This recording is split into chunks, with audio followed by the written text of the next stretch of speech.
is to receive any apologies. Any apologies? Apologies received from Councillor Jill Rhodes and Councillor Stuart Francis. Thank you. Anyone else? No? Councillor Mortimer may not be able to attend.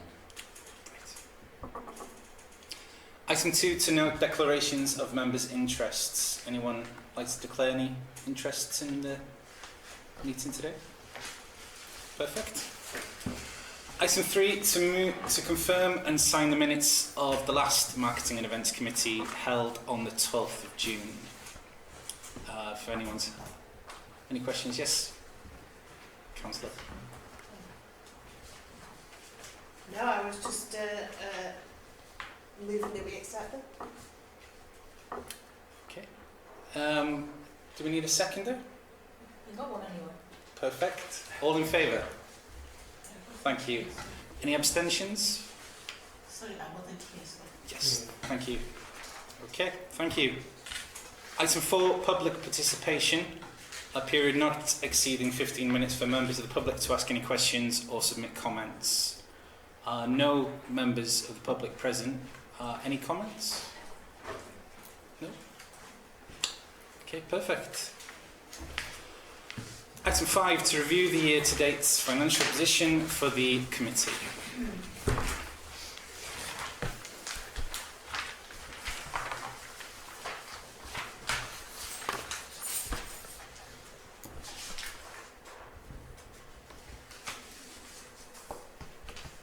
So hopefully everyone's had an opportunity to have a look at the detailed income and expenditure by budget heading. It's been circulated. Yes, thank you. Any comments, questions? No. All clear. Fantastic. Moving on, item 6. To receive an update relating to progress towards the business delivery plan as it relates to this committee.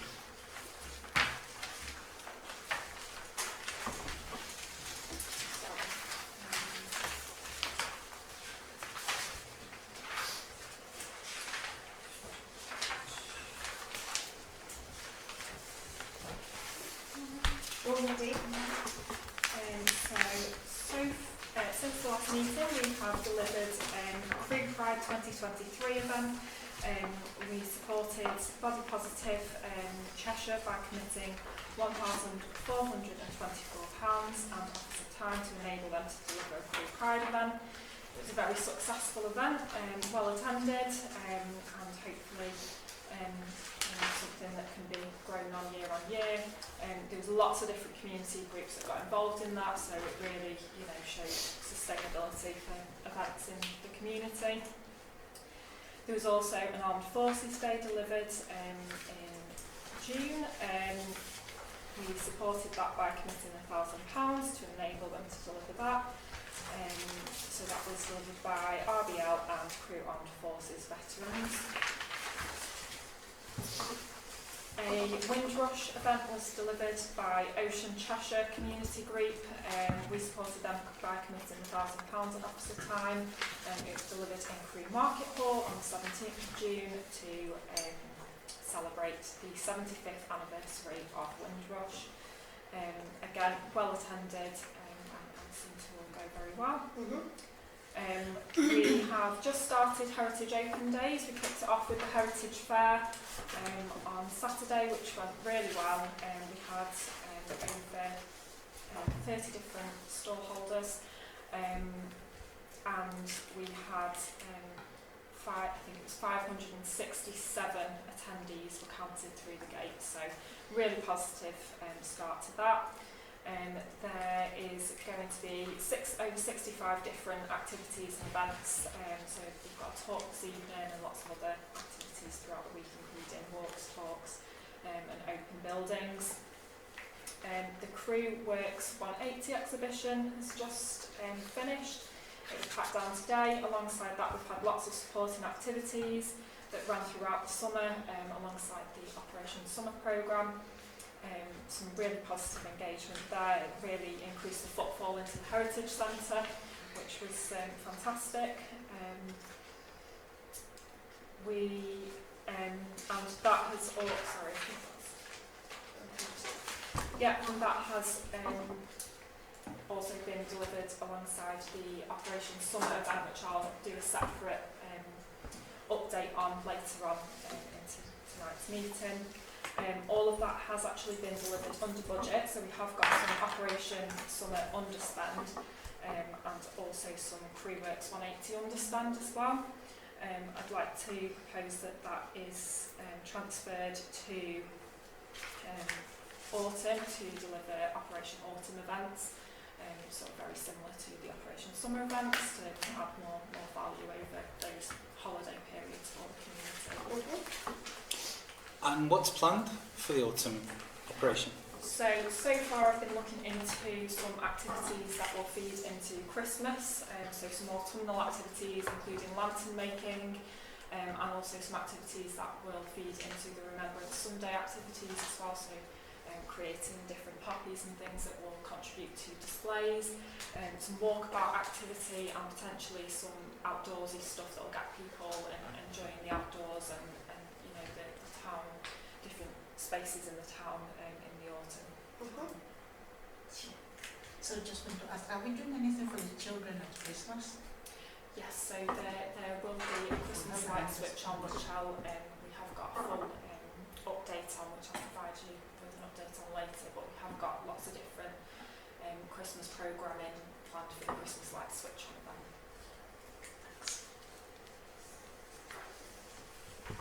Okay, any other questions, comments? No, lovely.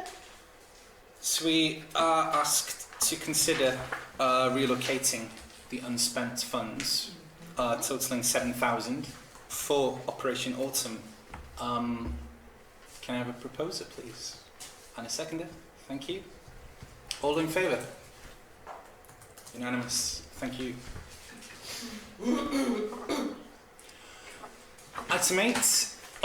Item 7 is to receive an update on progress towards bringing a music event to Crewe next year.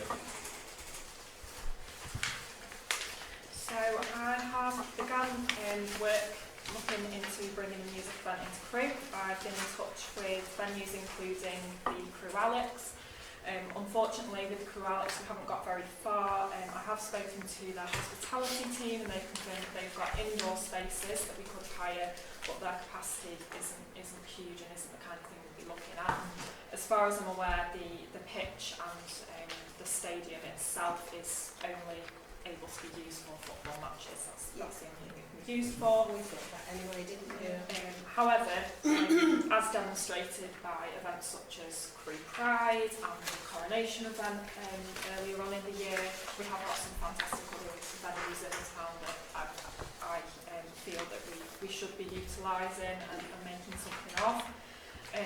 As this is a new sort of concept for Crewe, I'd like to propose that we trial a few different concepts, locations, themes of music event throughout the year. This will spread the value out across the year and it will also allow us to evaluate and work out what we might want to develop in future years. So this could be 4 different events that may be one of them is in Queen's Park, maybe one of them is a Battle of the Bands type event, which I know was discussed in the last meeting and a lot of people felt that would be a really positive thing to do, and maybe utilising some other green spaces as well over the other side of the town, sort of Sydney Way and things. I know some big green spaces that way that we could potentially use, and then obviously there's lots of different town centre locations such as Memorial Square and Lyceum Square, etc. So, what type of music festival are you thinking about? Because you've got to think of the repercussion of what will happen at the end of the music itself. What's going to happen to the green field that you use? How is it going to come out? Do you think of that? What in terms of kind of like the impact it'll have on the science and things like that. Well, obviously we'd have to manage that very carefully with in partnership with ANSA and Cheshire East Council and make sure that we're doing everything properly and working with suppliers and contractors that we're going to leave the site as they found it. And groups in the town as well that we can work with, that will do like litter picking and things like that worked on the coronation event, for example. So I think I feel pretty confident that we could leave those spaces, as we find them. Sorry, Chair, I was really asking because I think we might have to think of insurance, and we'll have to think of risks and assessment of risks. So we all have to take this. I don't mind music festival, but there are a lot of things that we need to take into account while we are doing things like music festival. Yes, Clark. Back in January, this committee considered what sort of events it'd like to see in the future. Music was a key centre to that. The principle that's being proposed and put forward here is the success of the coronation event in Queen's Park was it was of a scale to allow lots of people to enjoy it, but of a nature to allow them to enjoy it in a relaxed mode, while seated and having a little picnic and that sort of thing. And that concept of scale allows Rosie, what she wants to take forward, to trial different styles of music and styles of events, or a battle of bands, or a style of music, and see which ones land best, see which ones are people enjoy the most, and which model works best. But for example, the operation that went forward, the coronation event, was one of the first events that Rosie supported. The maintenance of the ground afterwards, for example, we supported that. We came together with Crew Clean Team, and they very kindly gave volunteers. The Queen's Park, Friends of Queen's Park, they gave volunteers, and we worked with ANSA to clear the park afterwards, make sure it was back where it was. Also prior, we did work with our partners to make sure there was no goose mess by the pond, for example, which is an ongoing issue. And the event was managed within all appropriate risk assessments and insurances, which the council holds anyway. That's due process. You're exactly right, those need to be considered. At the end of the process of, for example, eight different styles of events, but on the same context of live music, you'll be in a position, I think, to identify whether that's the sort of thing you want to carry on, 4 different things, 5 different things, 3 different things, whatever it is, or whether you want to focus on 1 or 2 particular areas. I think it spreads some of the risk of putting all in money into one big event that may or may not hit the mark. I think Rosie's come up with a great pragmatic opportunity. Has anyone attended anything similar recently, perhaps over the summer? Did anyone attend any music? Feel inspired? Actually, I'm scared to. I would have been very scared to attend one of those large, huge things. Considering what you see on TV at the end of it all, with the drinking, and you cannot stop people from drinking, and there will be a lot of drinking, there will be a lot of perhaps even drugs, and especially for places like Crew, especially my side of Crew, where we have a lot of problems. There's hardly any night the place is not on my street. And what are they doing?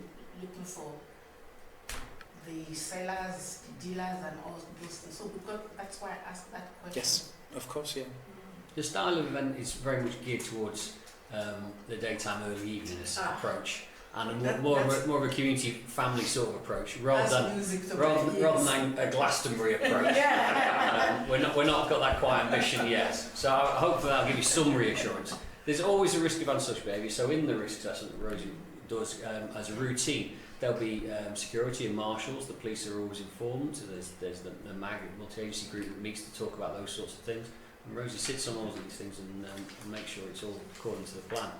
I can only reassure you from all the work she's done, having I think it was 90 odd events through Operation Summer activities went forward. There's 65-ish in the Heritage Open Days, and as yet we haven't managed to find a chink in her armour, so we're quietly confident of the process. Councillor White. So I was privileged to be involved in the bank holiday small event on the Lyceum Square. So we had two DJs, a drumming band, and some dance groups locally. And what I liked about it, you brought in something completely different from outside, mixed in with local dance groups. Mm-hmm. The most popular one was the local volunteer church dance group.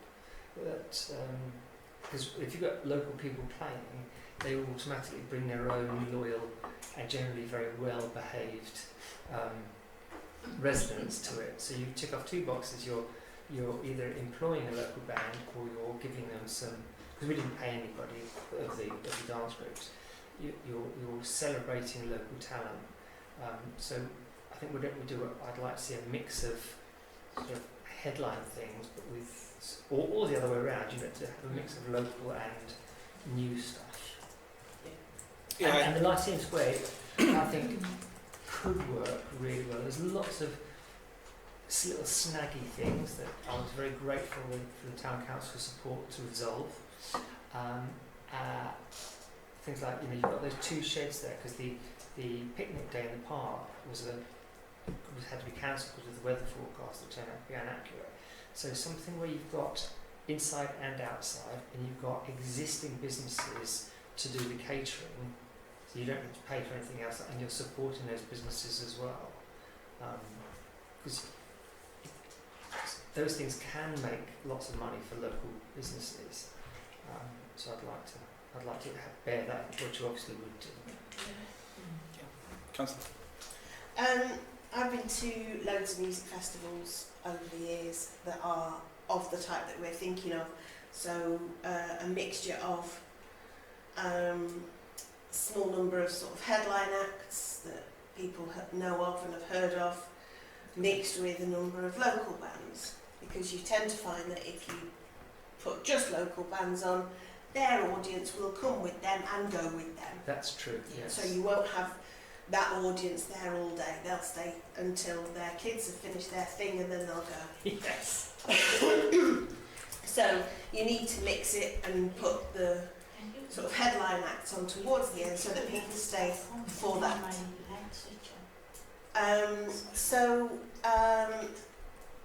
It's definitely got to be a mixture of that sort of thing, but for the sort of market that we're thinking of, the afternoon, evening kind of thing, I've been to loads of those and they work brilliantly. Really, really good mix of people and really good mix of entertainment and, like you said, local catering, that sort of thing. Can't beat it. Thank you. Councillor. Yeah, I was just thinking about when you're saying about putting different events in different places. Because I think what really worked really well with the heritage idea was the fact that even though it was different places and different times, different days, that there was an overall arching theme. Is that the kind of thing you're thinking about? Is about creating a sort of like a between this date and this date we have those events, or do you think about really spreading them out and disconnecting them?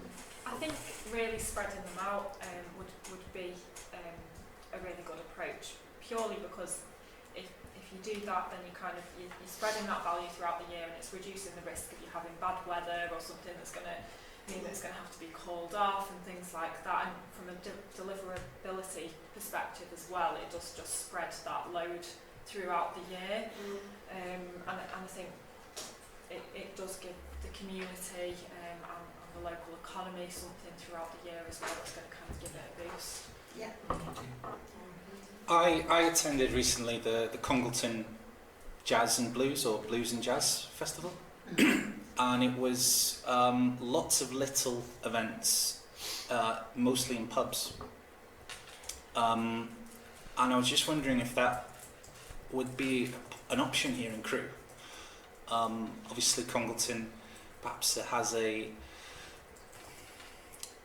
busier bar and pub scene, but would that be a possibility? I think at the moment, there's lots of different possibilities. I think it all needs further exploration. I've not kind of got as far as defining what these 4 different events will be, and it'd be great to hear all of your thoughts and ideas on what they could be.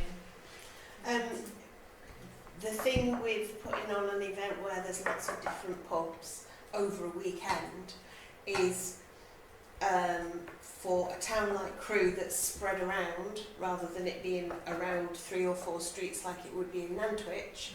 In Crewe, there's quite a bit of distance, not a huge amount of distance, but still somebody's got to police people through that distance, and that's the problem.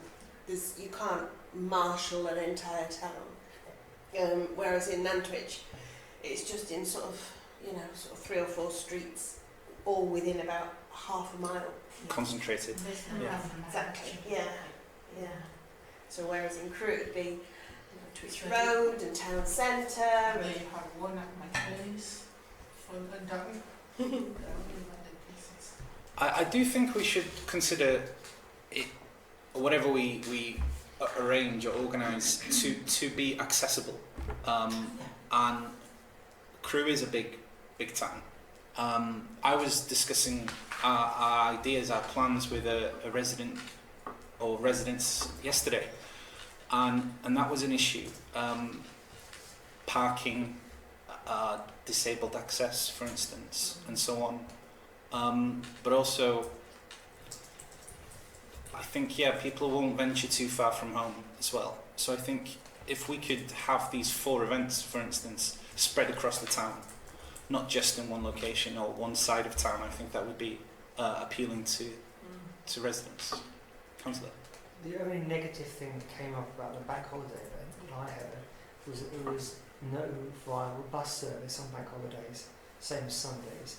So when we do have events, make sure that they're in places that are bus accessible on a day when the bus is running.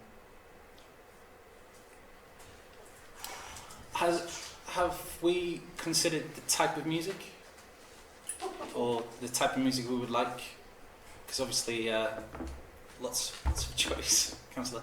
I would suggest a mix of music.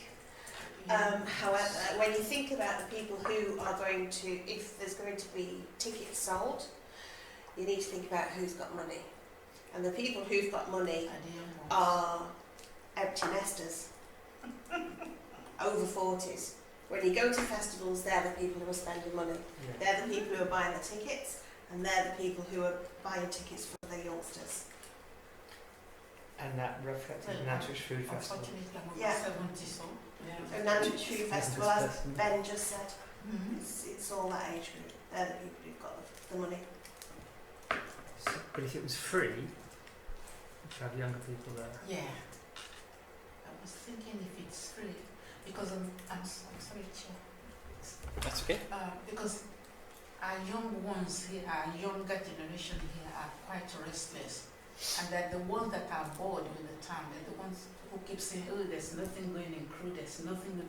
I would love for us a more child-oriented children, and I'm sorry, so if I keep going on and on, I would love for us to have something that will be included, that they know that there's going to be a session for the young ones, the teens and so on. Because you won't believe many of them on Saturday, Friday nights, they go to Nantwich because they think there's something for them there. So if we could create something like that for them here at home in Crewe, something that they can look forward to, I think that would.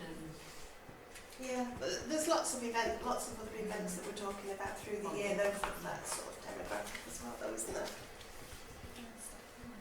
In other meetings, we have discussed a battle of the bands kind of idea, reaching out to the schools and trying to almost have a competition.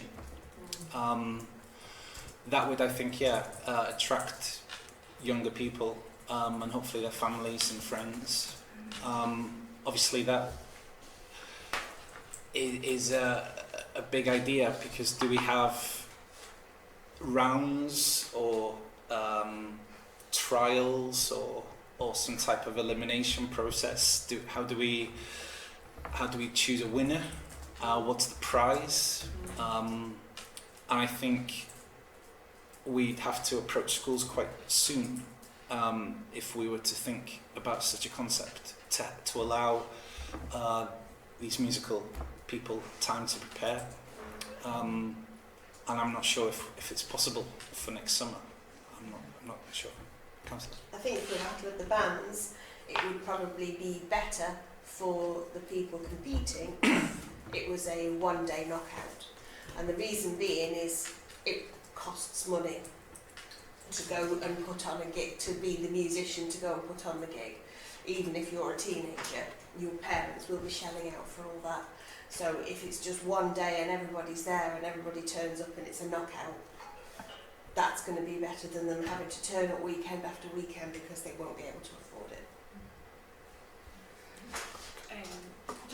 well, just on your point about, you know, sort of accessibility, not being prepared enough to deliver something like that, the schools and musical groups perhaps, with the time frame that we've got. I think having that 1 day approach would give them that time frame. If we were to announce it, you know, fairly soon, it's giving them that maybe 6 months to a year lead time to start preparing for that.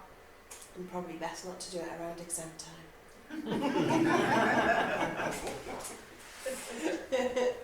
Councillor White. And I think the prize should be a short recording session in a local studio, because there are quite a few around. And what else was going to say? I think the 1 day idea is really good, and we should involve the Cat Radio at an early stage, because we'll be able to help in the promotion, obviously, and maybe even the recording as well. I don't know the facilities they've got for that, but good to work in close partnership with them. Is there still a studio at Chuff Chuff? I don't know actually. I think so. there was. I know there's one in Wheelock, Happington. Actually do. There might be one. Cat Radio's got 2 studios, and I think one of them you could use as a recording studio. Oh, sorry, Stuart. Sorry. Yeah. Sorry, I was just going to say, the Cat Radio, yes, they have got 2 studios. They're not as equipped to, if you really want to have you can't fit an entire band with musical instruments into it.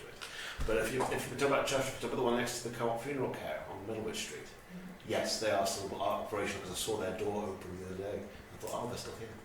So yeah, they're still operational. So it's a case of just communicating between the two, I think. Cat certainly lend its support over that. Yeah. And So support I think maybe the first thing we need to agree upon then, or decide is if we're going for one big thing or a series of small things. I think a series of small Yeah. better spread as was suggested. Yeah. Are you happy with all? Yeah. I agree with that. Yeah, forward. Sorry, So what's the suggestion? just need if you're going to go for this to be absolutely clear, you need a proposer and a second and all that sort of thing of the process. And then I think you've indicated a will for a Battle of Bands feature, and then 3 other styles to as yet be defined. Yeah, of course. So can we have a proposer for 4 events? Thank you. And a seconder? All in favour? Yeah. Unanimous. Thank you.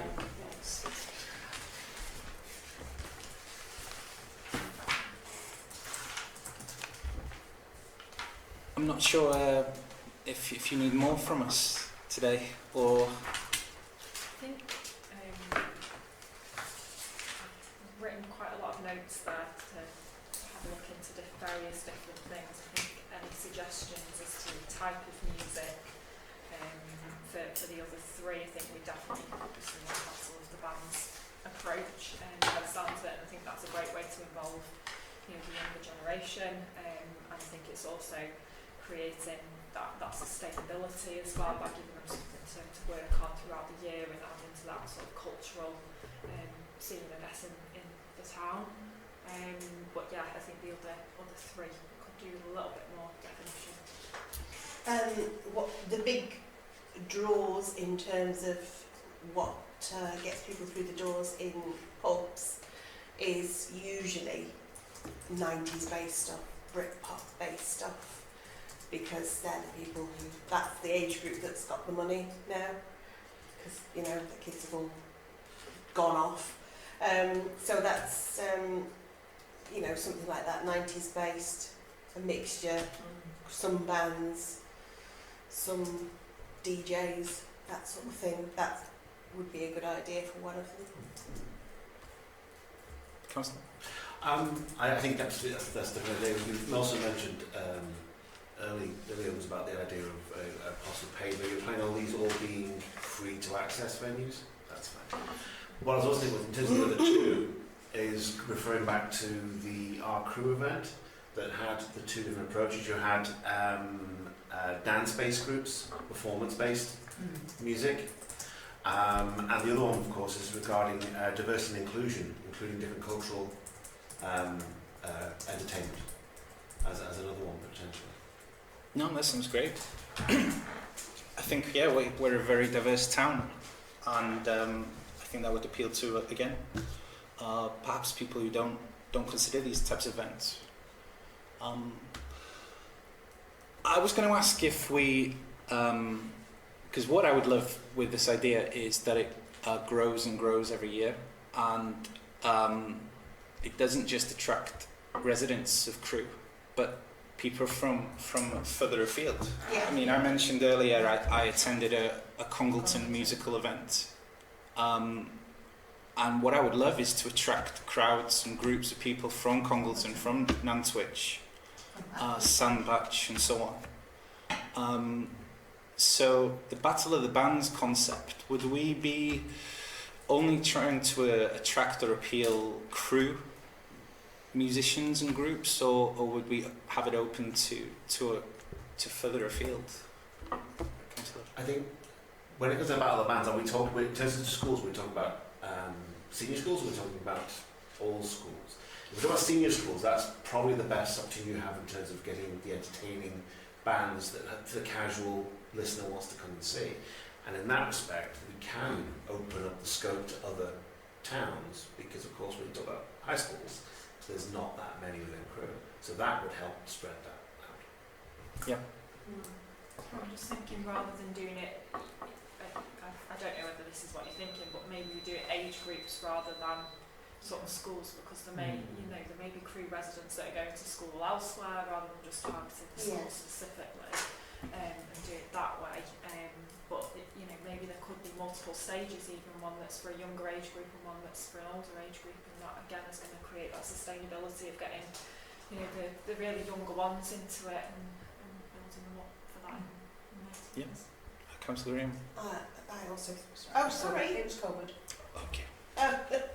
I was also about to say, if you open it only to schools, bands don't just exist in schools. There are bands with members in that would be from a couple of schools, a couple of different schools, somebody from college, that sort of thing. So it can't just open it to schools, because there'll be some really good bands that aren't linked to any specific school at all. And South Cheshire College, which is in Crewe, draws on young people from quite a wide range. You get them, and also if it was in a university break, you could get these schools of alumni now gone on to university and have got bands to come back. And nowadays universities don't start till late October, so you've got quite a big window. And would this battle be, again, any type of musical genre, or Any. Yeah. It's got to be open. That's going to be. This sounds really petty. Given the nature of some of the young people that might be, would it, it's going to be a competition, yes, but maybe the word battle might not be. Do you know? I mean, you really set the tone from the very beginning. I don't know what it would be called. contest? Yeah. Yeah. Softer? Young Band of the Year. Yes. Yes. Yeah, or something starting with a C, and we could just add Crewe to it. Crucible. The musical Crucible. Oh dear. The Clark, much better, this kind of thing. Yeah. Well, I would have suggested musical Battle to the Death, but that seems to be going in with a tone. No, I wouldn't suggest that at all. Can I suggest that perhaps all this detail is more operational than strategic, and perhaps members might be invited by the officer to come to briefing sessions and meetings where that sort of detail can be worked out along the path. Okay. Is that okay? That's a good idea. So we have, what is that, 3 of the 4 with ideas now? What's the fourth? So we have some type of competition, a 90s themed Yeah. event, and perhaps a multicultural or world type of musical evening or event. Of a 4th. Something to appeal to older people. I was about to say brass bands. Well, love a brass I band. think there's going to be some brass bands in the youth. And what So- did she say? I'm sure there's going to be some brass bands in the youth. Like me, huh? Someone suggested yesterday Motown or Northern Soul. Something perhaps, 70s, 80s. Yeah, Motown, that kind of thing. I was going to say actually, we also to follow the trap. I think when we think of older generations, we automatically go to the 50s and 40s. But it's actually 60s. You're looking at, Yeah. really, Yeah, in terms it of is. music. Because we did mention in previous meetings almost tribute acts. Although we did think about perhaps they would need a little bit of compensation, bit of They charge a lot. Of a Yes, fee. they charge. They charge a lot. The good ones do. yeah. But of course, not necessarily need live musicians either, do we? If we could have just some type of DJ playing classic songs too, and an opportunity for maybe people just to have a dance. Yeah. Well, it's Northern Soul Nights. That's all that is. Cat That'd Radio be live great. broadcast. The thing is that with the old, more established retro bands, in my small experience, they're all in each other's bands anyway, so you couldn't have a competition because they would all be swapping around. So, but it'd be great to acknowledge a really, really strong, lively history of crew bands that are still going from the 60s.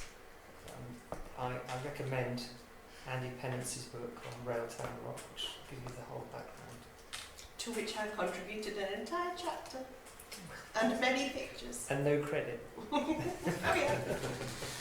You could just get the Afro beat, and I'll be up for that. I don't think my knees are up to that. I guess my back will do. And I guess the other aspect is the time or month or season to be as vague as possible. Probably could spread it out over the year.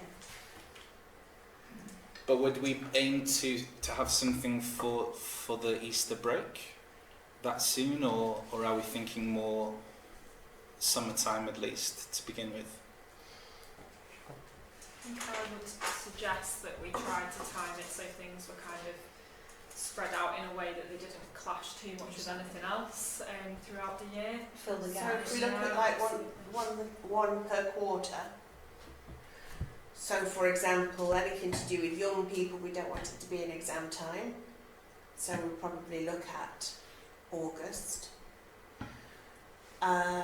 If it's going to be something like Motown, Northern Soul, most of the good DJs will be out doing rallies and stuff all summer. So you probably want to look at that for early in the year, maybe Easter, that kind of thing. Sounds good to me. Councillor? I was just going to say that when it comes down, if you've got this series of different events going on, the first one is the one that will set the tone for it. And although I do appreciate absolutely you have to take into account who's available when putting on a show, the first thing we'll do is to come out swinging. I was not to contradict what you're saying, but I think maybe the 90s was the first one to come out with. That would be a Swinging festival. yeah, that would probably be like either spring or autumn kind of thing. That's good. Yeah, I recently attended a garden party with a guitar player and singer who covered most of the 90s. So that's at least one person I can think of who could be a contributor. Well, I used to do a lot of promotions for a number of actual chart-based 90s bands, so loads of numbers for you. Brilliant. So then one in the autumn and one in the winter perhaps next year then? One in, let's say, October, another in December or January maybe? Yeah, great stuff. Okay. Sounds great. And you know, maybe we don't market all four as one thing. just in case Yeah. one flops. So we could come up with 4 great names that no one notices there. Now, let's be optimistic. Okay, any other contributions, comments, ideas? No, I think so. Okay. Rosie, I hope that's okay. Fantastic. Okay, we'll move on to item 8, and that's to receive an update on bringing the Manchester Anti-Violence Bee to Crewe, potentially in May, and then public art installations the following year, in 2025. So I've been in touch with British Ironworks. They have said that the bee is available in May 2024, which works quite well because it'll be a whole year since we had the knife range up. It is penciled into their diary, and we've got a provisional booking with them, so no one else is going to take it for now. While we talk about it this evening, and I have made contact with Crewe Policing Team, Cheshire Policing Team, and also Cheshire East Council. Unfortunately, due to the time of year, there is a lot of delivery at the moment and a lot of projects going on, so they're unable to sort of have any further engagement in talking about the bee coming to Crewe until later on in the year. But they have all expressed an interest in being involved in the project in some shape or form, so that's really positive. Crewe Policing Team have got another Safer Streets project coming up, so there's potential links there that you could tie it into. I've also begun looking into different options for 2025 and beyond. I've spoken to a few different organisations, including Wild in Art, Double Take Projections, and I've begun conversations with Wild Rumpus. Again, unfortunately, due to the time of year, a lot of the organisations that I've approached just don't have capacity to talk about potential trails or installations or whatever it might be at this time. But they're all interested in having that conversation.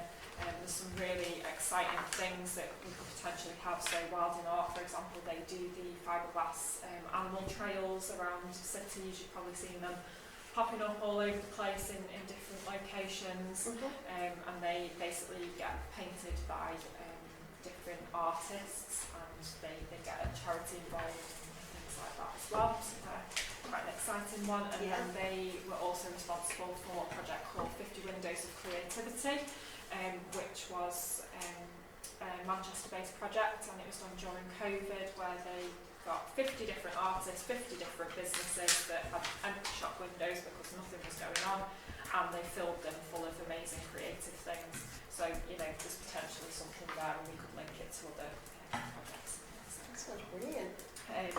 So yeah, it definitely requires further investigation, and there's no particular organisation that's sort of standing out at the moment because we've not got far enough along with the conversations, but just so you know, it's on its way. Well, Wonderful. Just to be aware that the anti-violence bee might have lots of synchronicity with the White Ribbon Project. Absolutely. So, between those two guys. thank you. All good. Any comments, questions? No? Great. Item 9, to review request to allocate £5,000 towards a community awards event in February next year. So myself and the community and funding officer have been having conversations about potentially doing a community awards event in February next year. We think it would be a really positive thing to celebrate different things that the community are doing, and also sort of champion things that we might want to happen as well. If in Crewe where there's potentially gaps, we can use it to hopefully influence those things and that sort of thing. I've had a quick look into costs, and I think £5,000 is kind of going to cover everything, including venue, some light touch catering and awards, and that kind of thing. So that's where we're up to with that. we need further discussion about what exactly the awards are, but like I said, hopefully there'll be things that, you know, recognise things that we kind of want to be happening. Yeah. And would the awards be for organisations or for individuals? So it would be a mixture. It'd be, you know, it could be individuals, groups, businesses, you know, lots of different things, schools potentially. It's open to discussion. Brilliant. That's what I was just going to ask. Word for word. And where are we thinking about venue? So I've looked into potentially Crew Alex. They are the only ones that have got back to me with prices so far. Obviously we're just looking at it to get an idea of what it might cost at the moment. But we have contacted several other venues just to get an idea of different room hire charges. I imagine it'll all be pretty similar. I think Triple Alex is a good venue for that sort of thing.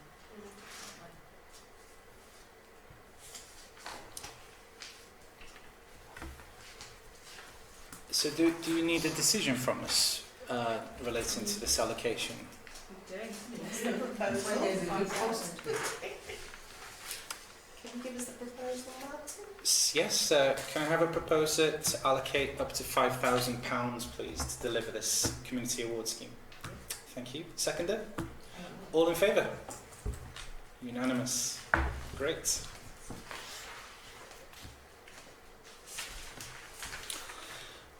Item number 10. To consider a reserve for celebration activities to mark the bicentennial of Crewe. I've been practicing how to say that all day. Well done. You could have just said 200th birthday. Time well spent. In my defence, yeah, English is my second language. I wonder if Cheshire East will do anything, because at the last one when we had the distance, Cheshire East did something because I was the councillor for Crewe Central, and Cheshire East gave us buntings and some things. I wonder if they'll deem it fit this time to do something. I think, to be fair, in Cheshire East they're facing significant financial pressures, and I don't perceive they will get any better very soon. I wouldn't suggest we bank on that opportunity yet. We are a small council of scale. I think it's something. It was the officers who spotted the opportunity, and it is a long way off yet. But it's, I believe that the officers are right to advise you that if you want to recognise the importance of the bicentennial of a town like Crewe and represent it with the proper ambition and scale that it warrants, rather than face a big bill in several years' time, plan ahead. It's a legacy approach. You'll be making decisions that you may not be involved with in the end point. You may well. I don't know what we're talking about. I think it's 14 years from now. Yes. So I think that long view is a real positive strike. I'll be 35. Yes. Again, so still involved, obviously. But well, for example, I'll be retired. So but it's important. I think that by the way, this comes from the officers, not from me. I think it's a great opportunity to have foresight of something that's important to the community of Crewe and the broader area it serves. Yes, agreed. And the heritage it serves on a national level as well. Yeah, that's true. It's a shame that Councillor String Francis isn't here. You could have told us how they celebrated the first one.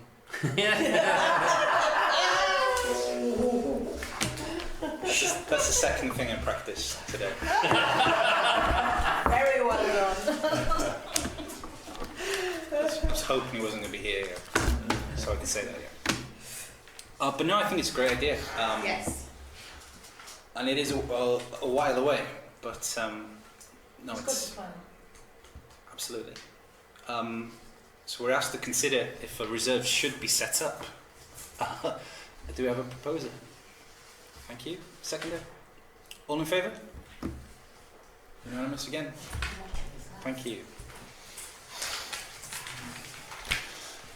Item 11 is to receive an update on the Christmas light switch in preparation and under planning.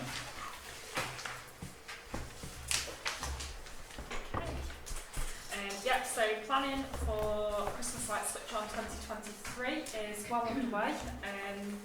We have so far we've got lots of programming on the stage, which will be in Memorial Square again on Earl Street in front of the municipal buildings.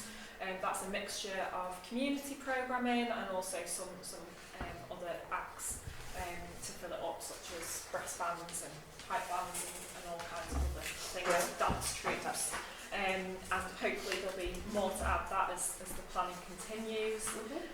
We have also got, hopefully, a Christmas market along Market Street. The advert has just gone out for stall holders. We've had lots of interest. We've got some really good traders interested in that at the moment. We were hoping to have someone such as the Makers Market or somebody organise that and take that bit of it on. But unfortunately this year that's not happened, so it is going to be something that we organise internally. But I think it's, you know, once all of those processes and procedures are in place for organising something like that, it's something that we can always use again in future, so it's a positive thing. We've also got some walkabout activity, so we've got a polar bear walkabout and some other stilt walkers and things like that, which will be really entertaining and create a really nice atmosphere. We've got a children's fairground made up of very small rides from Stanworth's fun fairs. They're going to be along the pedestrianised bit of Earl Street and into Market Street. And then we're hopefully going to have a lantern parade as well, which is what the October half-term activity will feed into. So we'll have some lantern making workshops and things.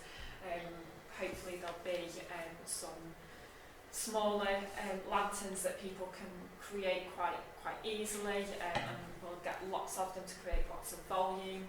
And then there'll be some larger staple pieces that go into that really, you know, create that sort of theatre and can be sort of community pieces that lots of different people can work on. So I think that's really exciting. And sorry, this is all on the 25th of November? This is all on the 25th of November, yes, this is all on the Christmas light switch on day. Now, we're taking a slightly different approach with the light switch on day this year, so rather than having a specific switch on time, like there has been in previous years, we would like to have, based on research that we've done, a switch on day where there is activity throughout the day and it's not building up to this one end point where we're going to get hordes of crowds gathering all at one point, creating, you know, health and safety risks, and it will spread the footfall throughout the day, so that will, you know, it'll be of more benefit to, you know, local traders and businesses in the town, and it will create more of an atmosphere throughout the day rather than just having that one kind of point where everyone comes together. So it starts at midday? What's that, sorry? It starts at midday? So the lights would come on sort of when it got dark, essentially, and then it would finish in the lantern parade rather than the switch on point. So it would just mean that, you know, hopefully people will come in at 12 or close to and sticking around for the whole day. Just a thought then, I mean, I don't know how you're going to be advertising it, but obviously we can't use switch on event. So it would still be a switch on day, it would still be the day that the lights came on, we just wouldn't advertise a time, essentially. I just feel that when you say switch on event, people are going to be asking when are they going to get switched on. Exactly. And it needs to do a different name. I love the idea, but I think in terms of the name, the way it's going to be sold to the public, it needs to be removed, that piece of title. I think it's definitely something that we have considered, and when I've spoken to other towns about how they've managed that, they have said that they have had them questions in the first year. However, you know, by sticking with it and doing that approach year on year, they have found that, you know, it has been more manageable as an event, and it has still felt like, you know, the day that the lights come on, maybe we call it, you know, the start of Christmas in Crewe or something like that, rather than like switch on event. There's definitely opportunity to change the name. Sally? I think just like switch on day implies that there's stuff going on in the day, and it's the day that the lights switch on, so it's less verbose than it might be, and it's rather than the word event, because that implies everyone coming together for the big switch on. So light switch on day makes sense to me. Claire? I think that there will probably be quite a bit of objection in the town if there isn't a time when people can see the lights coming on, because people love it. People really look forward to it. And if you advertise a light switch on day and the lights just come on and people are just wandering around and it's just like, oh, the lights have come on, Tell them it happens people at will dusk. people will want a focus point and a time so that they can all have at least a countdown and away, and then they can carry on with lanterns and all that sort of thing. You know, if it's, you know, the mayor pushing a button and everybody gets to say hooray, you know, it's a thing. It's like Sprouts on Christmas Day. It's a thing. I completely get what you're saying. I personally feel from you know, research that I've done in conversations with other town councils that it does spread the value out throughout the day rather than just having that one kind of hour where people turn up and they come and see everything, and sort of everything else throughout the day is almost a little, it can get a little bit lost and a little bit wasted almost, and feel like it's a bit of a, you know, it's just for that one moment rather than the switch-ons a whole celebration. traditionally are have always been previously on a weeknight.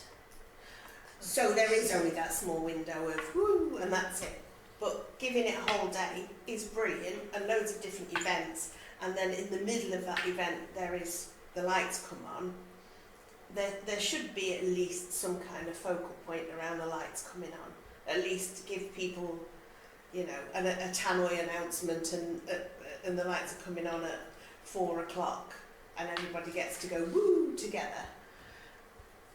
I just think it's, you know, it's part of Christmas. It really is. It is to me. Sorry, I'm a bit biased towards light switch on. Perhaps because I was the first guinea pig mayor when the new council started, and people looked forward to it. Ben, you assisted me plus a few others.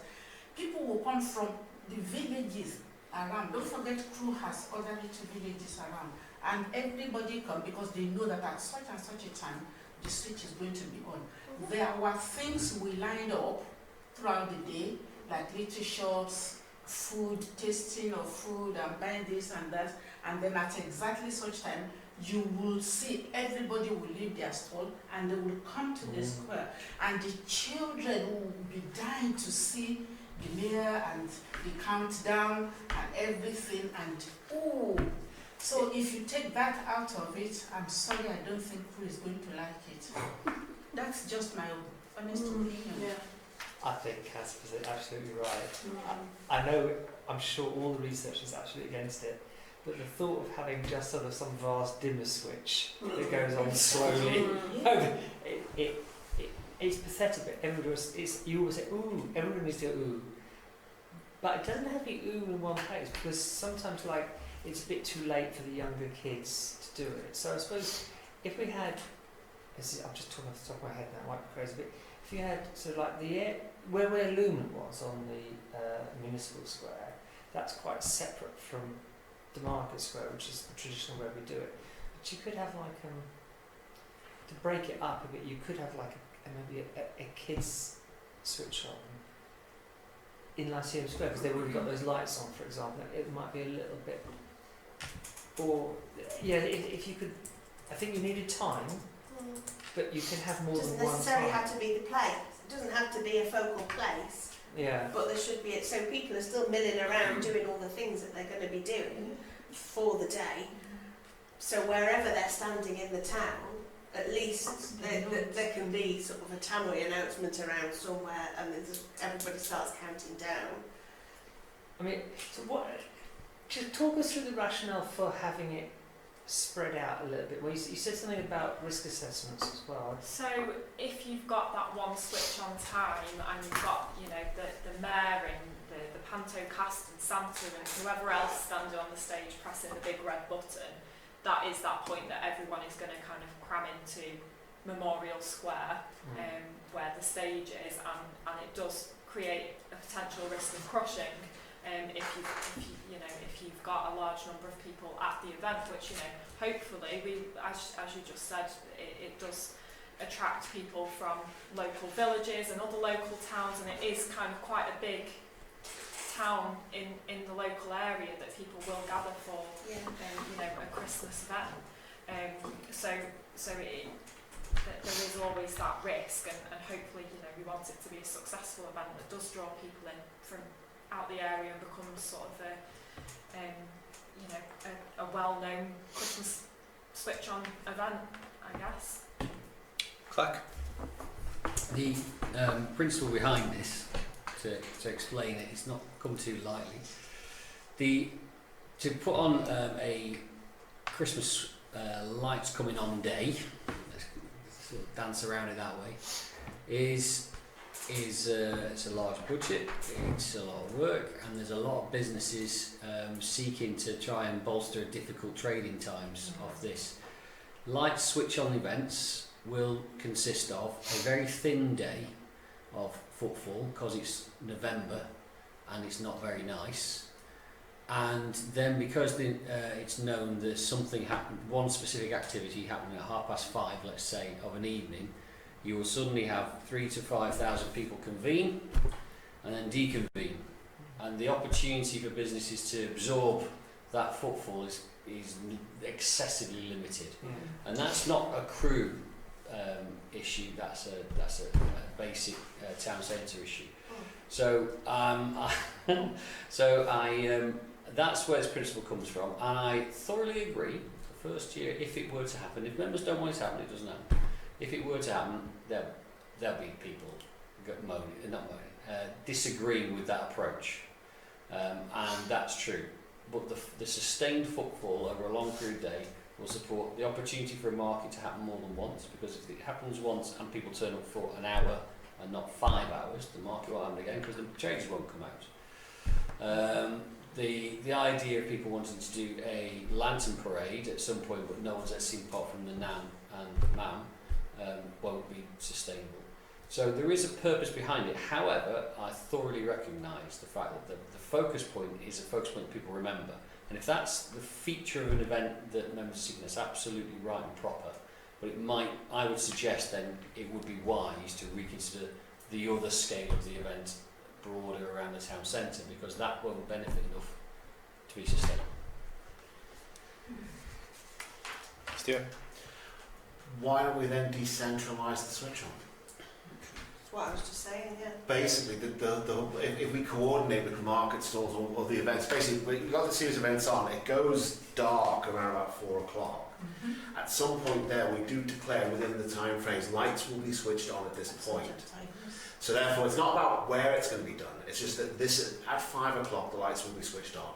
And then what we can do is we can coordinate with the market stalls and everyone else there to have their own counter. Let's face it, when the switch is on, all in the Memorial Square, all the lights everywhere come on anyway. So let's decentralise it and get the market stalls to do the countdown with their customers at 5 o'clock and then continue on with the event. Can I be clear? No, they don't. What happens is a selection of workers in high vis stand up ladders in different areas. So on Municipal Square, Memorial Square, there'll be 3 workers with plugs in hands, and I've hid under a tree in past years, listening and waiting to put the cables together to make the lights come on at that point. It's not this is going to break everyone's hearts, but Father Christmas does not. That button that Father Christmas presses isn't actually connected to the lights. You mean it's not magic? It's kind of the magic of intent that people hanging around up ladders or under Christmas trees. And so to have that coordinated around the town centre would be a significant number of people who would have to hopefully be able to hear it all. And yes, there's radios and things, but it's additional infrastructure which you never used. So what happens is those people who turn on lights on Memorial Square, then run off to Lyceum Square and plug those in, and run off to Market Square and plug those in, and run off all around town, and then off to Danswich Road and plug those in. And that's literally the operational way it happens, because there's not an army of people, there's umpteen plugs that have to be plugged in at that point, or some of them are switches to be fair. But the coordination isn't just quite that simple. It's really a staggered start anyway, isn't it? It's done that way, yeah. So, for example, if you were to have a lights coming on towards us, which would be about 3:30, then that would, you know, generally happen as a wave across the town centre that no one will really notice, which is good. A light switch on is entirely deliverable. We delivered it last year and it worked fine. It's not the end of the world. I just suggest to you that the other aspects that aren't sustainable in that model, that's all. So decentralising the event is a good thing, but we couldn't coordinate it. I certainly couldn't. I apologise for my failure. I'm not quite sure what we're debating really, because what we're debating, I guess, is how to keep people around. Yeah, Yeah. that's what we're debating. Surely though, we've got brass bands and dancers and church groups and a polar bear. Surely that should be attracting people from 12 o'clock till 5. Yeah. It should, but it doesn't when you have a focused one switch on at 5:30. That's tradition. I've stood on a town square at that point, and there was close, because of the weather to be fair, close no one around, and within 10 minutes of the time from switch on, the square becomes, mostly on that day, it wasn't fully full because it was horrid, sideways sleet and stuff, and then they disappear again. And so, you know, it's fine, but a few people do get that. But in all other events I've done like that, it's still, maybe you get an hour before the switch on, people will congregate, and then they'll disappear again. And it's the insurgence and dispersions of those people that doesn't add the same economic value that I think mostly people perceive it might, if it was spread out over the day. How about then identifying the biggest crowd, what's the word? Pullers? Drawers, and having them on stage or performing after the switch on then? People don't stay around. Tried that one as well elsewhere, and we had the biggest name stay on the stage, and they played to the street sweepers. So literally, once the lights come on, everyone... That's only my experience. You've got the experience of one, but I'm confident of that experience. That's mine too. I've never attended a Christmas light switch on, sorry. But Claire? So, if the lights go on at say 4 o'clock, or around 4 o'clock, if there was one big focus switch on, as you know, if that was say 4 o'clock, and there were still events going on till 5 o'clock, people wouldn't stay for those events. Is that what we're saying? Well, firstly, I'm really sorry. Firstly, I'd say, if you have a switch on at 4, Yeah. we'll be criticised for doing it before people finish work. Not on a Saturday. That's kind of true, actually. Good point, mate. I was thinking about Friday. It's on a Saturday, so that's absolutely fair. So that's that. And I don't know. I've never switched them on before, so you'd have to. But I mean, when it goes, when it goes dark or whatever. I would say 4 o'clock is a reasonable time when lights would be noticed being switched on. That's absolutely fine. Please let me know. I've said an awful lot, and obviously Tony's got to have a say. I don't feel like I can answer any more questions. We're giving you an option, and we're not trying to force that option on you at all. It's been a considered option, but equally so as like switch-ons at a fixed time later on in the day. We will deliver as you direct. We are not precious about this. We've just given some consideration and wondered if there's another way of doing it. So please don't worry. We're not trying to force you down the road. If members, and I think you've expressed real attachment to a light switch on point, I think that's the way you should go, and we will deliver that for you. But Tony? Yeah, what I was going to add and ask really, obviously there'll be food around for people to buy. What I was thinking is to keep people there, and I got your point, Pete, because the idea of people's businesses, market stores, etc., they also want to benefit from this event. So it's a Saturday, so really what we want is families to stay and almost have their tea and not go home. So really it's timing it. We are in control of that time to a certain extent. So if we want to maintain them there, we've got to think they're going to come out, say, about 4:30 or 5, say, and they're going to be hungry-ish. So they want to be having their tea, and then the light goes on, say, at 7. Because it is a Saturday, you could take advantage of that. So actually, they think, oh, we'll have some tea out. Come on, kids. Burger, chips, and then we'll look at the lights. They come on at 7, just right. So they've had time to spend a bit of money, and actually the market holders, whoever that's there, I don't know. So you're So suggesting a late yeah, well, I mean, I switch. think a Saturday night. I mean, even little kids don't go to bed that early. Honestly, they don't. They haven't got school the next day. Most people finish work, so we've got away from the work for adults. So in this particular case, because it does fall on a Saturday, we could trial it and see I if think that it's works. to do with the shops though, because the shops will be shooting at just about 5. Well, I mean, the market hall a bit. Won't the market hall and everything be? I don't know. I mean, I'm asking. That's what I'm Yeah. asking. That's what I'm asking. Like, because obviously, in the market hall, they'll be there serving food, and when they, I don't know. Yeah, I'm asking that question Yeah, it will really. be, yeah. So people could actually, let's have our tea out. You know, let's make it a day. Let's make use of that space. That's just a suggestion. Rosie? I think the only thing that we would struggle with if we did that later time is that unfortunately there just isn't the F&B industry in the town, and we have got to bring it in through market stores to accommodate everyone who will come to a light switch on event, and a lot of traders won't stay until that time, in my opinion. Because they've all What got if to they be up start early on a later? Sunday. Like, what if the whole event starts later? I think Or at the it's- 6 o'clock, you know, started at 6, the lights come on at 6, then the tea bit early. I just I don't think know, we it's would, just- I do think we would struggle to Really? that. Yeah, I think So- 12 till 5 is kind of your usual, or 11 till 4 is your usual kind of market timing. And yeah, I think we would struggle until after that. Then I can see what Pete's saying, you know, that there'd be no business. They go and then they go home. Like in Nottingham, for example, where I am, that carries on. So that would make sense. Okay. Ben? It is a real conundrum, but I think it's a conundrum about the messaging of it.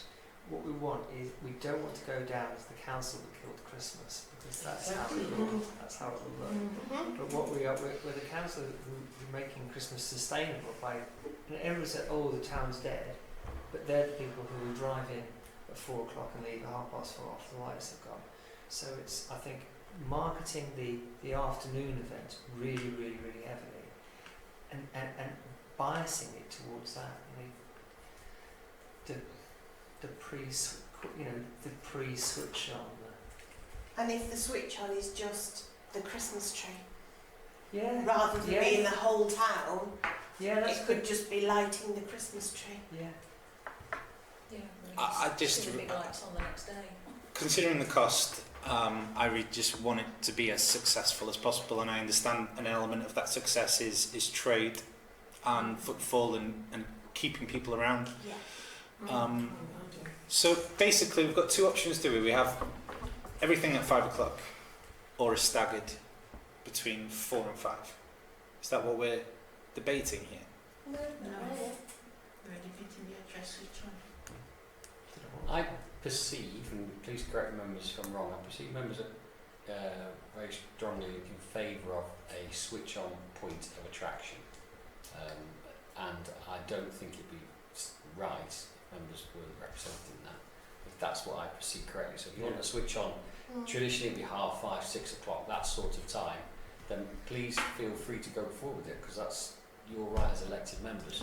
Stuart? Actually, I was just going to say it's going to be very, very difficult for people like me that they know, especially in my area, to say, oh, why are you people cancelling? It's going to be difficult explaining what is going to happen. Say that, oh, it's going to be a kind of a, nobody's going to say, oh, they've taken everything from you anyway, all the shops are And closed, everything is take bad. So they might have, You they will Grinch. think we are binging on the finance. So now the council, through town council that we are hoping will help us, they are now like Cheshire East, they are taking everything off our hands.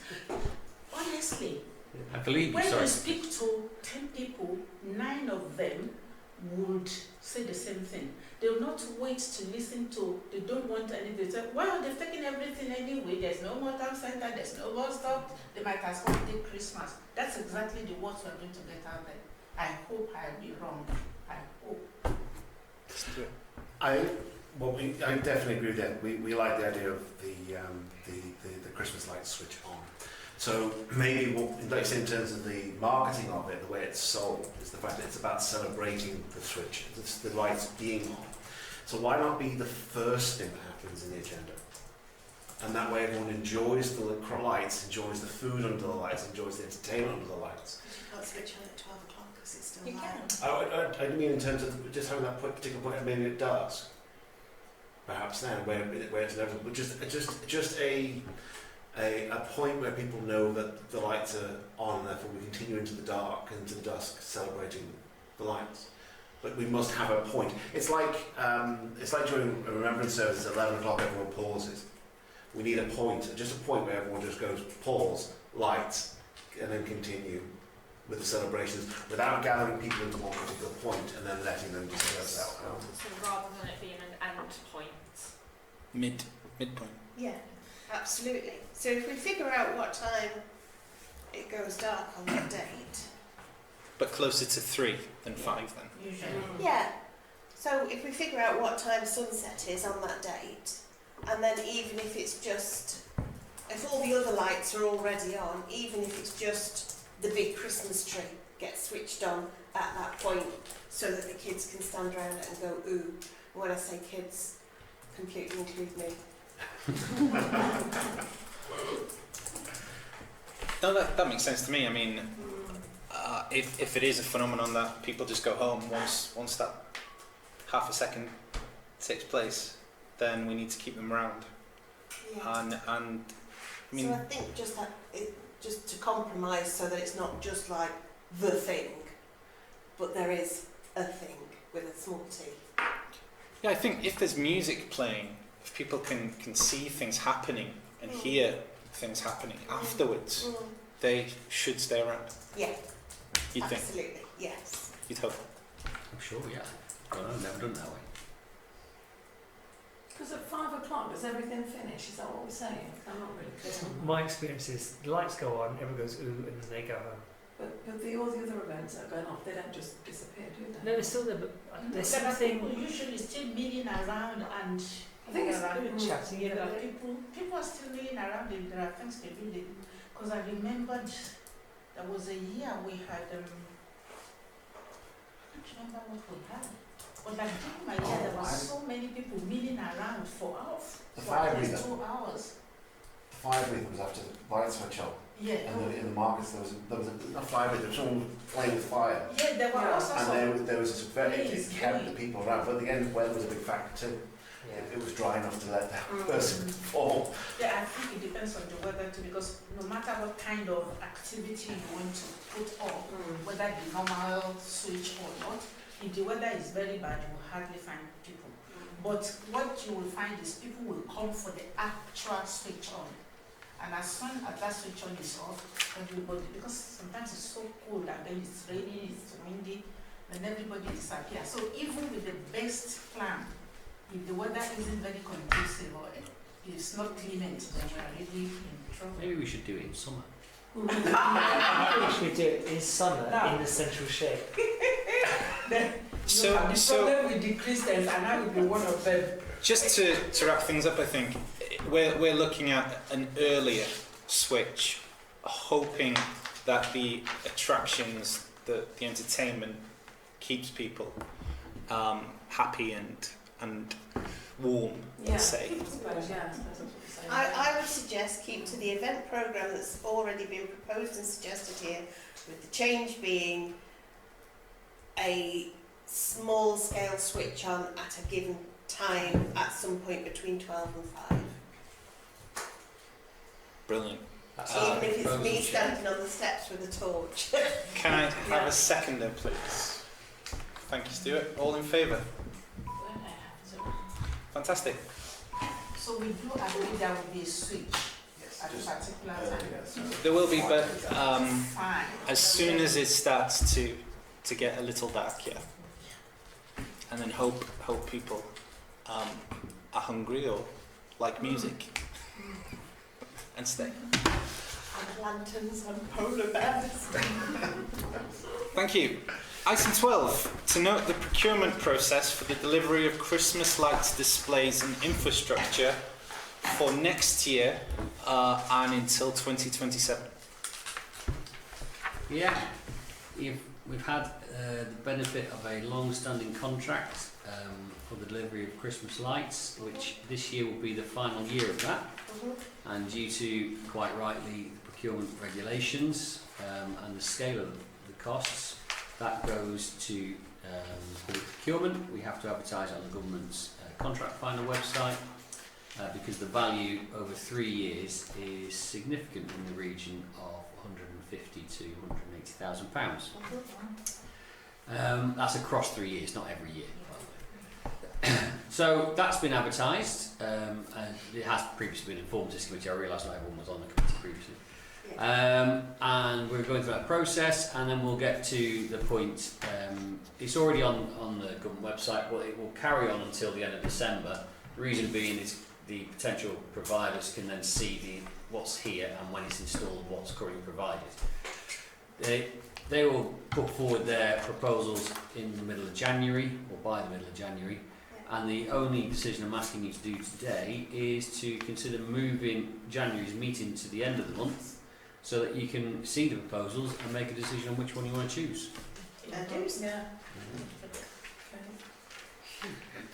Which day of the week is the 30th of January? I don't know if I've chosen the wrong day. I haven't got a computer in front of me, I'm really sorry. I hope I've chosen the right day. 30th of January 24 is... Tuesday. Thank you, Tuesday. And anyone opposed to a Tuesday meeting? Oh yes, I am. Sorry, I can't do Tuesdays. Okay. It's one of the things, isn't it? Yeah. Some people can't be working. We can't. Yeah. There's never going to be a day when we I can do any of the other, Yeah. any day from Wednesday, Monday, Wednesday and so on, but Tuesday evening I can't. If it's a morning meeting on Tuesday, fine with me, but definitely not 6 p.m. Would the 29th be I okay for believe there's everybody? another meeting on the 29th. Is it? That's why the 30th has been chosen. Oh, 31st? I don't mind. what is I'm here So all that the would time. be Wednesday the 31st. That's I can't do that. Wednesday the 31st. It's only Tuesdays I can't do evening meeting. Sorry, Irene. We will write a fantastic minutes for you. I'm afraid. Sorry? I think we're going to have it on the Tuesday Oh, no problem. because, yeah, like the clerk said, we won't be able to satisfy everyone. So I think I have no issue with the Wednesday. It's the Monday that there's a meeting on. and then others can attend Oh, Wednesday. so I missed that bit. I apologise. So yeah, is that something we have to vote upon? Yeah, you're changing the date. Yeah, so it'd be appropriate to have a resolution on that. Okay. Can I have a proposer for the 30th? And thank you. And a seconder? All in favour? All opposed? I'm not opposed, I'm not Abstaining? abstaining. Abstaining. One abstention. Thank you. Next item is an update on Operation Summer.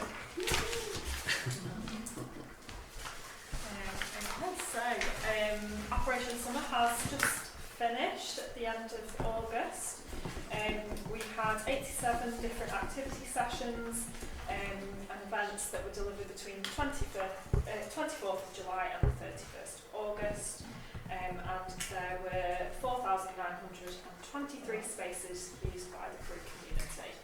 So it was really positively received, lots of people benefited from it.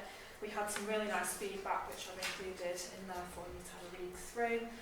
So yeah, it felt like a really positive event.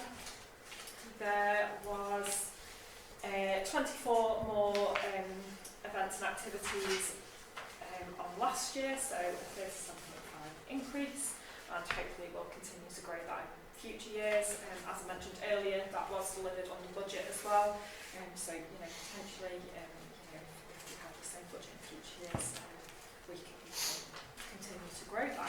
Yeah. I've also got a video to show you that just summarises everything that went on, that we had a video produced which will help with the promotion of future years, and we can also use it with potentially funding applications in future as well.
Is that shared on the website? It will be being shared very soon. Okay. So it's not gone out yet, so you've had the first few.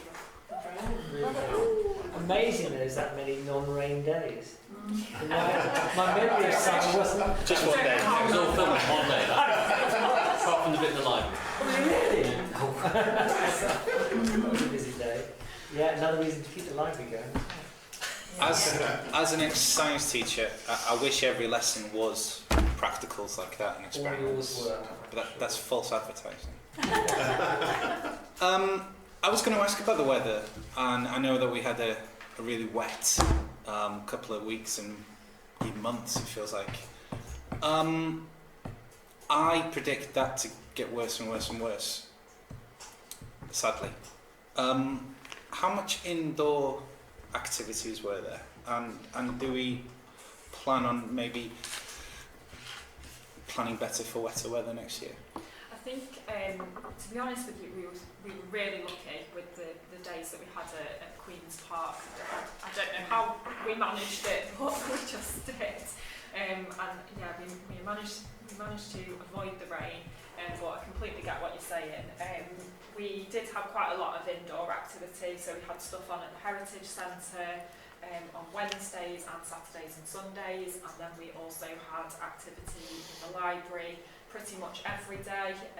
The stuff that was on at Christchurch, we did have gazebos and things up as well, which was a really nice use of that space. And you know, I think that there is definitely potential to use other indoor venues as well in the town centre. But yeah, we were just so lucky with the Queen's Park stuff this year. Fab. Okay, thank you. Item 14, marketing and events budget setting for 2024-25. So as you can see, if any of you have had a chance to go through this, there isn't any increase on the budget from 23-24. It's just that I've moved around the budget lines slightly just to mean that it's used for very, very similar but slightly different things. So you'll see I've added in, I've changed the name of one of them to event sustainability. So that will be funding community events and also funding training and upskilling opportunities and resources to create that sustainability and best practice when it comes to events in the community. So that's where that's come from. And then there is a slight increase where I've moved a few things around a little bit just to account for inflation and things like that. Brilliant. Everyone happy with that proposal, or shall we double our strategic event budget, triple it, get rid of the Christmas, the whole thing? No. No. No. Whilst it's common for people like me to say these things, and I apologise, please bear in mind that whilst that's a really nice healthy budget, that's a real positive thing, there is one person to do all the work. Yeah. And so, you know, whilst it's great to have ambition, I would suggest that that one person is already at full capacity and a bit. So anything over and above, you must bear in mind how we're going to do it. So what we're getting right now, I believe, is vast delivery, considering there's one officer. Yes. We've had Agreed. 90 odd things at Operation Summer, 60 odd things at Heritage Open Day, the works. I mean, to be fair, the Heritage Manager also supports in the Heritage side of lots of this as well and drives lots of bits of work there. Coronation event, supporting various other events with funding and then advice through the year, and there's going to be music events and a Christmas Light Switch on, Remembrance event and support on that. Operation Autumn, Operation Christmas, Operation Easter, Operation these are great things, I think, in terms of productivity, and that should only be recognised and lauded from one individual.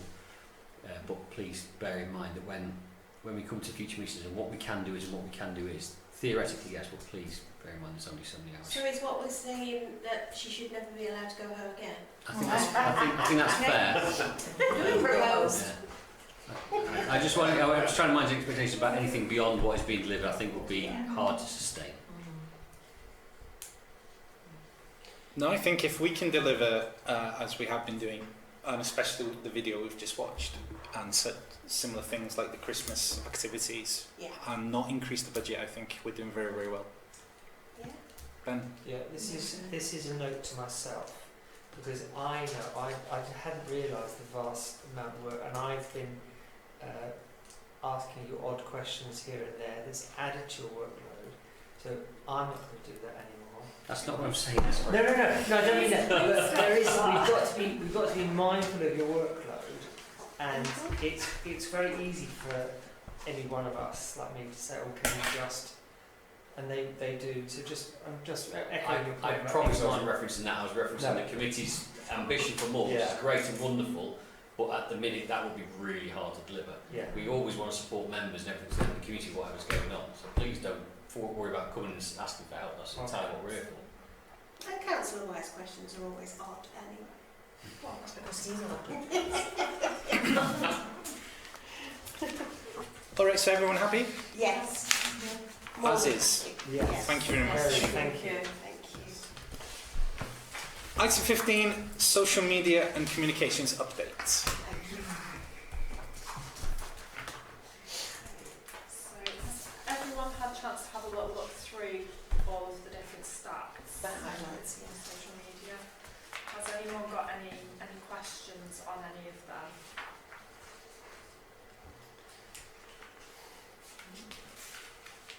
I won't go through them all individually because there is quite a lot on them. It looks like Facebook is still the go-to Absolutely. for information. Claire, just so you know as well, you asked in the last meeting if the number of posts to be included, which that has been included. Yeah, thank you. I noticed that.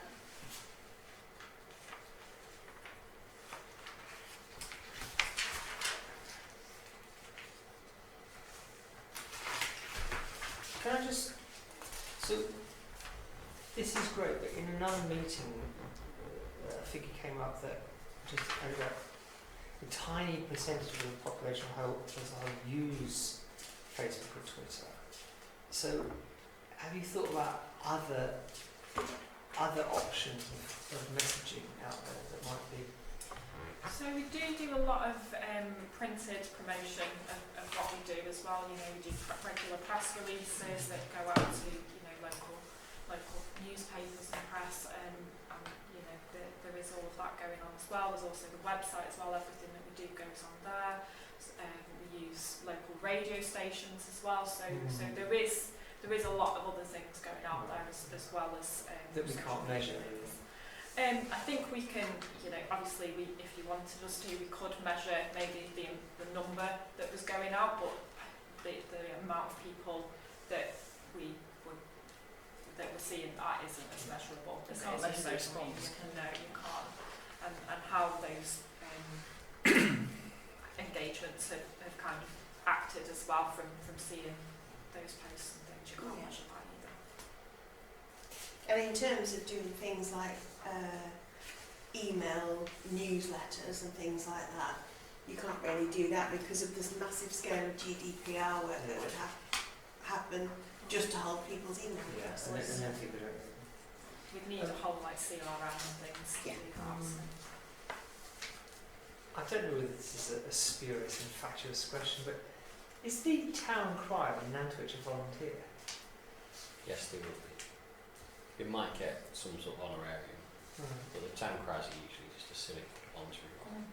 I'm just He's been volunteering to be our town crier. volunteering steward.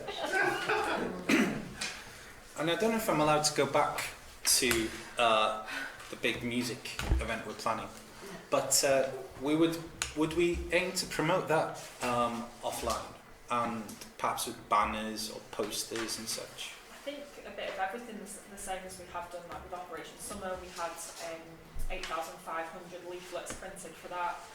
They went out to the school, so we did a school leaflet drop. We had posters printed that went up everywhere.